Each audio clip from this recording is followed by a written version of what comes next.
Buenas noches, soy Genaro Lozano, bienvenido a Foro Global, el espacio de Foro TV especializado en temas internacionales. Esta noche es viernes de conversaciones globales. Voy a platicar aquí en el estudio con el doctor Simón Levy, experto en temas de China. ¿De qué vamos a hablar? Pues de la relación de China con Estados Unidos, de China como potencia mundial y comercial, y de qué puede hacer México para acercarse más al comercio con China. No te vayas, esto es Foro Global, acompáñame durante los próximos 30 minutos.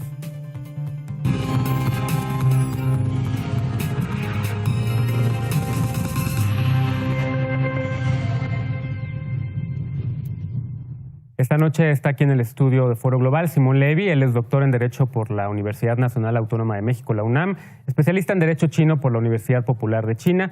Es autor de la novela Neonao y del libro China, la nueva fábrica del mundo. Fue Young Global Leader del Foro Económico Mundial, líder del Fondo Mundial Urbano y asociado del Consejo Mexicano de Asuntos Internacionales, el COMEXI. Actualmente él participa como director general de la Agencia de Promoción, Inversión y Desarrollo del Gobierno de la Ciudad de México, PRO-CDMX.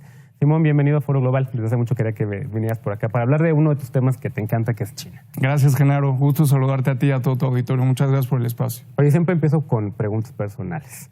Y para ti sería, ¿por qué China? ¿De dónde te nació este interés? Primero por irte a vivir allá, trabajar, estudiar allá, y luego escribir una novela sobre esta nación. Yo creo que fui chino en otra vida. La verdad tengo que confesártelo porque es una fascinación, es una gran pasión desde los 16 años, en donde me acuerdo que empecé a tomar clases chino a escondidas.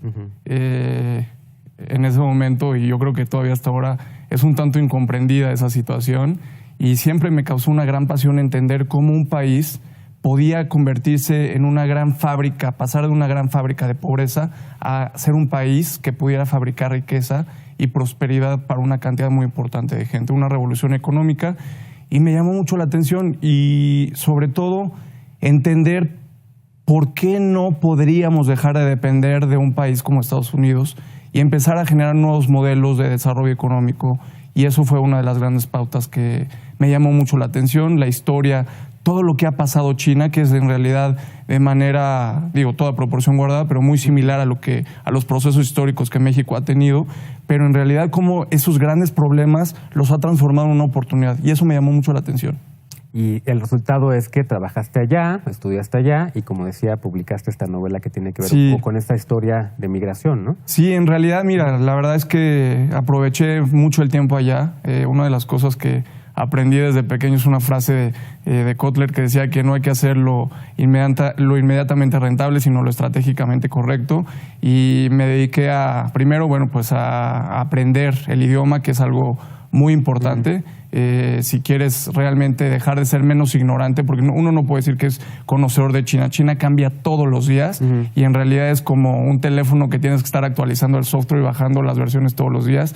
Y en realidad el poder conocer un nuevo idioma, una idiosincrasia y sobre todo una cosmovisión diferente me orilló, y sobre todo por la adrenalina que te causa un mercado tan importante, eso, hacer algo diferente de lo que todos estaban haciendo. Mientras todo el mundo se dedicaba a importar cosas de China, a mí me llamó mucho la atención poder llevar empresas de México y de América Latina para allá y poder aprovechar el potencial del mercado de China y sin duda alguna, generar políticas públicas en algún momento determinado y aprender de lo que estaba sucediendo allá. Y hoy, todo lo que nos está mostrando es que China, más que ser un modelo, es una gran alarma y un gran recordatorio de lo que México debió haber hecho hace muchos años y no lo hemos hecho, no hemos hecho nuestra tarea. A ver, dado que ya empezaste a tocar el tema de México y China, vamos a empezar por ahí. Yo quería empezar por Estados Unidos, Trump y la amenaza que ha hecho también a los empresarios chinos, así como a los mexicanos y a los japoneses, que los ve todos como enemigos. Pero empecemos por México.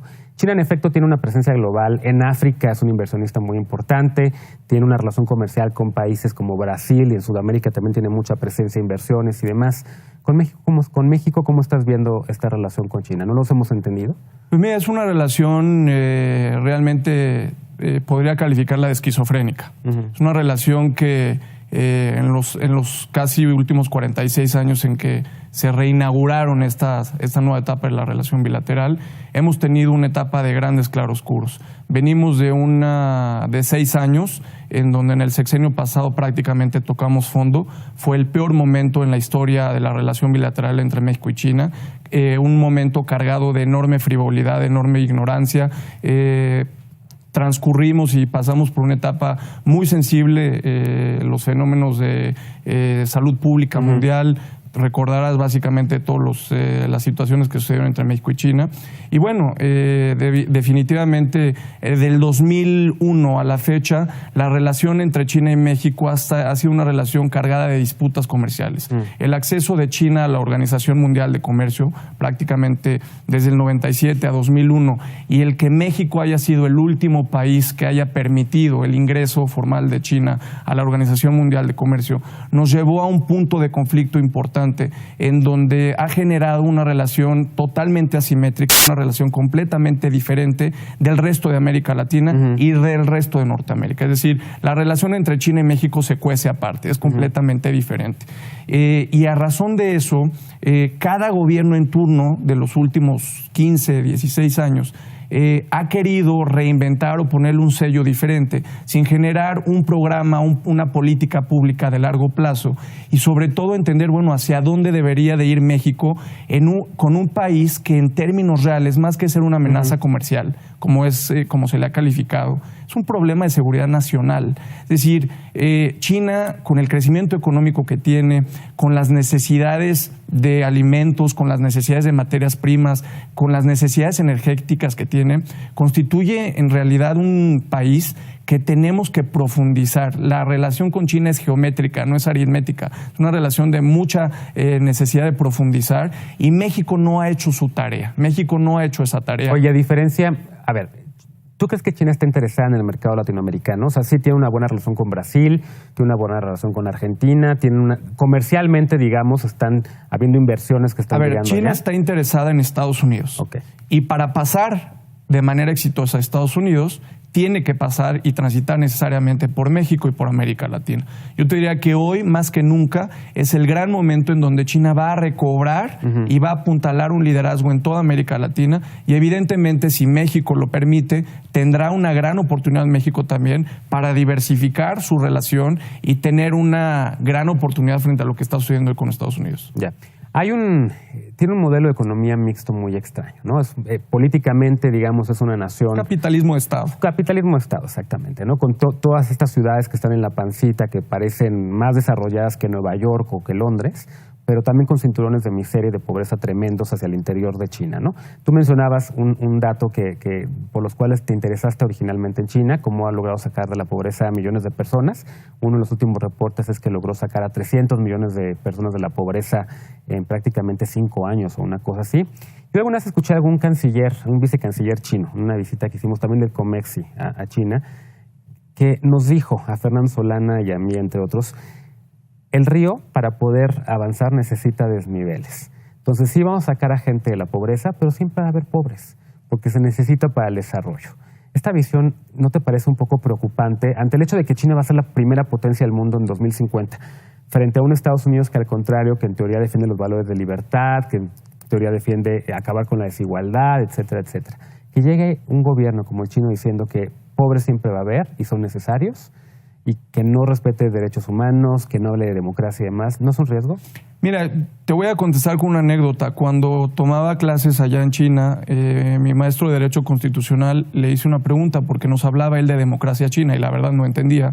Parecería un término completamente asimétrico, ¿no? Un oxímoron. Y le dije, bueno, ¿en qué consiste la democracia china? Y me dice, mira, es muy sencillo. Te voy a contestar explicándote cuál es la diferencia entre la democracia china y la democracia occidental. Decía, mientras ustedes los occidentales se dedican a meter votos a las urnas, nosotros nos dedicamos a generar riqueza y dinero en los bolsillos de la gente. Ese es en términos reales nuestra democracia, ¿no?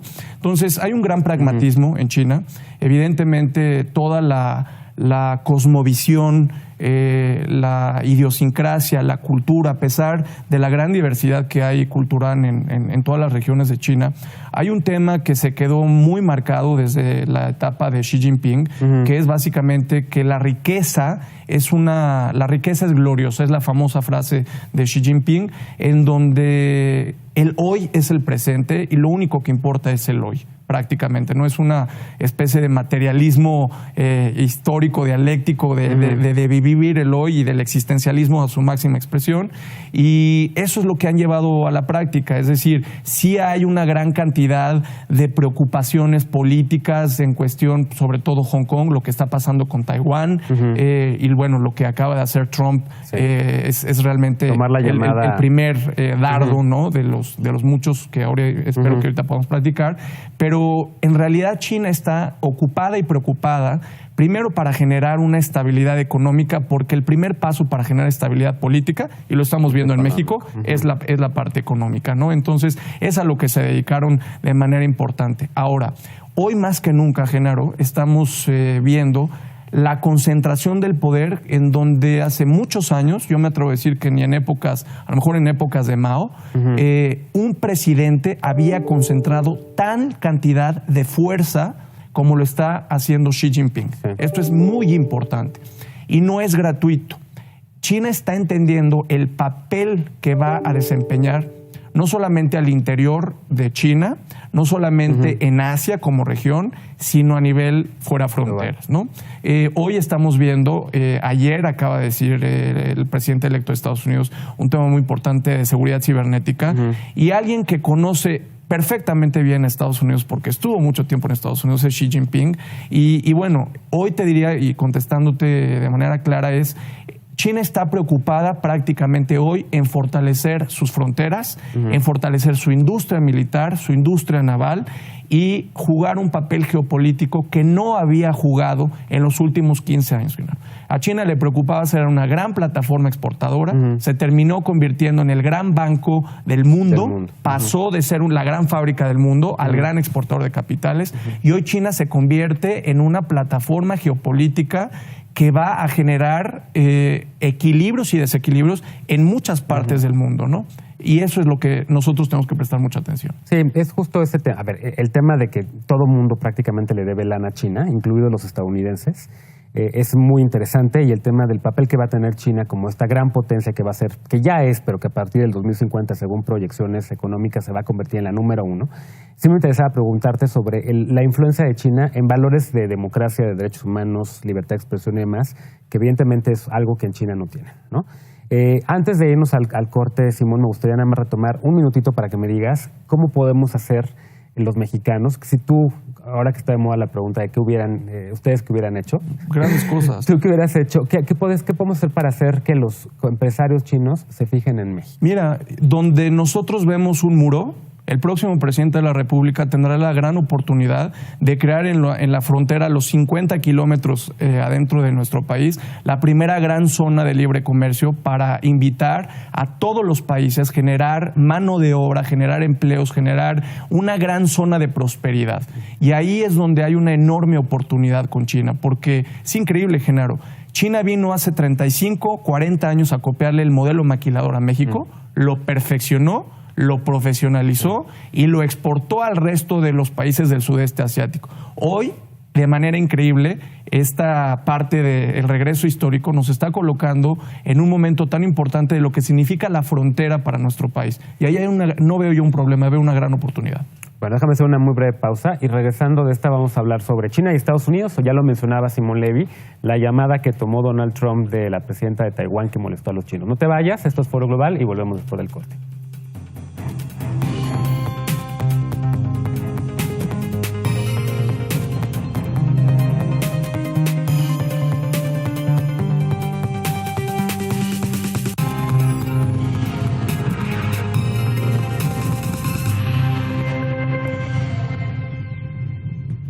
Gracias por continuar con nosotros en Foro Global. Estamos platicando esta noche con el doctor Simón Levy, experto en temas de China.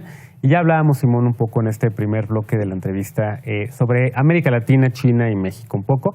Tú ya mencionaste el tema de Donald Trump. Y esa es una de las grandes preocupaciones que hay, digamos, en las alertas globales, ¿no? La llegada de Donald Trump a la presidencia de Estados Unidos prácticamente en una semana ha levantado las cejas en Asia, ¿no? Por el hecho de que durante toda su administración, Barack Obama intentó tener un acercamiento con los chinos, volvieron a hablar. Entre comillas. Entre comillas, ¿no? Sí. Se juntaron como 9 veces Obama y Xi Jinping, pero al mismo tiempo trataron de contener la influencia de China a través del TPP, que hoy ya está muerto.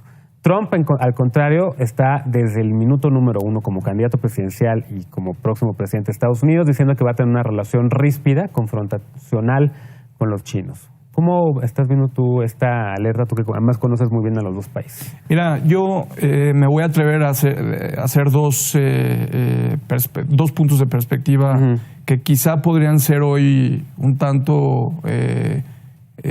difíciles de creer, ¿no? El primero de ellos tiene que ver con México y tiene que ver con el Tratado de Libre Comercio de América del Norte, definitivamente, que es una de las cosas que de manera inicial el presidente electo va a conversar. Sí. El gran problema y la gran estrategia de Trump va a ser el border tax que va a establecer y que este es un tema, digamos, de marketing político en donde supuestamente México será el único que lo va a pagar, pero en realidad van a ser todos los países porque va a cambiar la manera. La reforma fiscal de Estados Unidos va a implementar una estrategia bien interesante en donde ya no va a ser, el arancel ya no va a ser impuesto al producto que se manufactura dentro o fuera de Estados Unidos, sino en el lugar en donde se consume el producto. Esto es, si una empresa de Estados Unidos se dedica a manufacturar en México, pero después le reexporta el producto a Estados Unidos, es donde Trump va a enfocar todas sus baterías para no permitir eso. Lo que Estados Unidos o lo que el presidente electo va a querer es no permitir que se manufacture afuera para luego consumirse adentro. En ese sentido, van a haber una serie de cambios importantes en la Organización Mundial de Comercio. Sí, en lo multilateral va a haber mucha confrontación. Va a haber mucha confrontación. Sí. Y en una relación tan confrontada en materia de disputas comerciales con México, en donde prácticamente, Genaro, sin querer o queriendo, los gobiernos mexicanos en turno le abrieron las puertas completamente ya al gobierno de China. O sea, hoy tenemos un tratado de libre comercio sin tenerlo. Prácticamente todas las barreras no arancelarias, prácticamente los aranceles de nación más favorecida y toda la, digamos, la sintomatología aduanera le beneficia mucho más a China como si tuviéramos ya un tratado de libre comercio. Entonces, en términos reales, lo que creo que vamos a estar viendo es un acuerdo, si no un tratado de libre comercio con China, sí es un acuerdo estratégico de manera muy importante y estratégica en materia comercial y en materia de inversiones con China. Esto yo creo que va a suceder con México para generar una resonancia muy importante frente a Estados Unidos, ¿no? Yo creo que México va a tener que reaccionar de manera muy similar y coordinada en lo que respecta a la estrategia fiscal de Estados Unidos. México va a tener que actuar en consecuencia con ese border tax.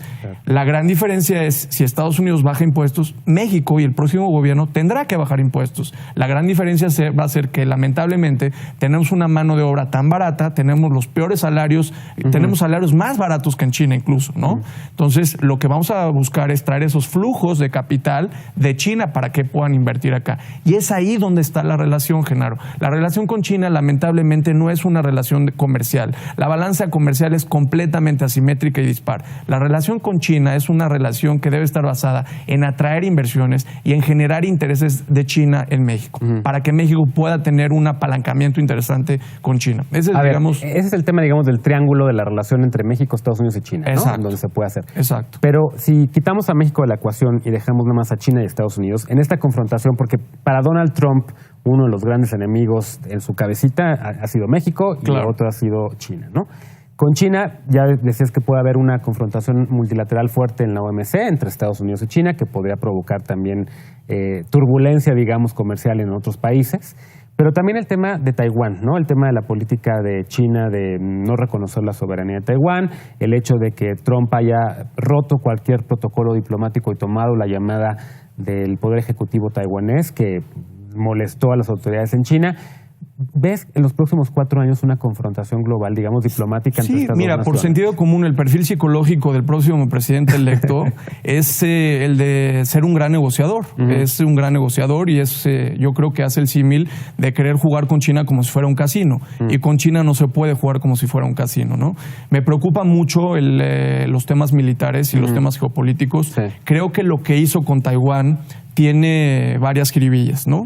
La primera es un tema en donde no nada más es Taiwán, sino es Japón, predominantemente, y es todo el sudeste asiático con el tema de China, con el tema de Taiwán y con el tema evidentemente de Japón. Me parece que estamos en el preámbulo, y ese es, digamos, el segundo tema que quería yo plantearte como una posible proyección. Estamos ante el riesgo de un conflicto militar de manera importante con el Mar Amarillo, definitivamente. Entre Japón y China, ¿no? Entre Japón, China y evidentemente Estados Unidos.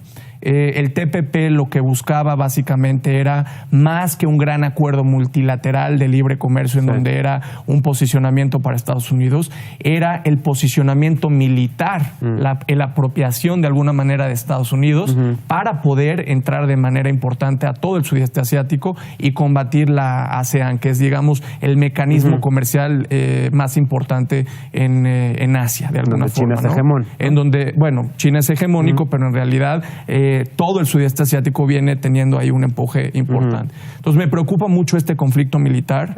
Yo me atrevo a decir que vamos a ver un conflicto militar que puede incluso crecer a niveles no nada más regionales, sino a nivel mundial, sobre todo por lo que tiene que ver Rusia. Rusia tiene fronteras y lo que hoy está pasando con Rusia, Estados Unidos y con China es un caldo de cultivo muy delicado, y creo que va a haber un conflicto militar. Creo que todo se está preparando para eso, que llega incluso hasta lo que está sucediendo con Siria, ¿no?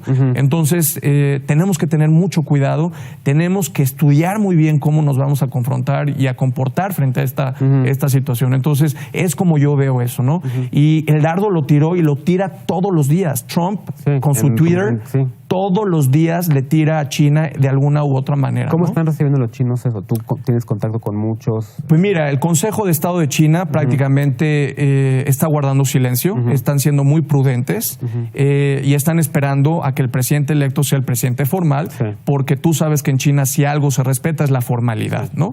Entonces vamos a empezar a ver respuestas contundentes, ya incluso hay ciertas amenazas en donde la presidencia empezó a mencionar que iba a haber reciprocidad en materia comercial en función de lo que Estados Unidos hiciera con los productos de China y las inversiones, pues China estaría haciendo eso, ¿no? Vamos a ver un gran conflicto entre estos dos países que le va a pegar a, no nada más a ellos dos, le va a pegar al mundo entero. El crecimiento económico con dos países como Estados Unidos y China confrontados no le beneficia a nadie. Pero el gran objetivo de Trump es, ya lo dijo antier, es ser el presidente que genere la mayor cantidad de empleos al precio que sea. Que jamás Dios haya creado. Que jamás Dios había creado, ¿no? Bueno, depende que Dios para él, ¿no? En fin. Pero eso confronta porque